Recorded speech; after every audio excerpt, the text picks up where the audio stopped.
этом уникальном изобретении.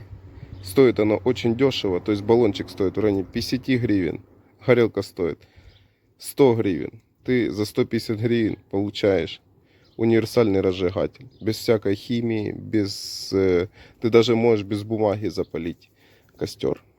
Ты просто наложил кучу дров и поднес эту горелку к дровам. Все, костер горит. Уникальное средство. Вот, костер уже почти догорел. То есть буквально через 5-10 минут костер прогорит и можно будет ставить сардельки. Пользуйтесь.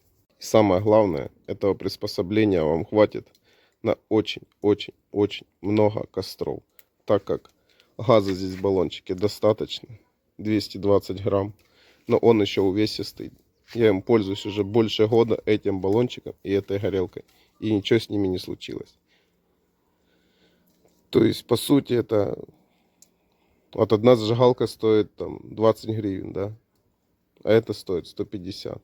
Так зажигалку ты теряешь каждый месяц, каждую неделю ты теряешь зажигалки. Но это не надо искать. Она всегда стоит в сарае на том месте возле дров. Ты ее всегда взял при разжигании костра, распалил и поставил на место. И она тебя там ждет в следующий раз. Все. Угли уже почти готовы. Подписывайтесь на канал, ставьте лайки. Давайте наберем для первого видео 10 лайков хотя бы. И вы увидите, как я жарил сосиски. Какие они получились вкусные.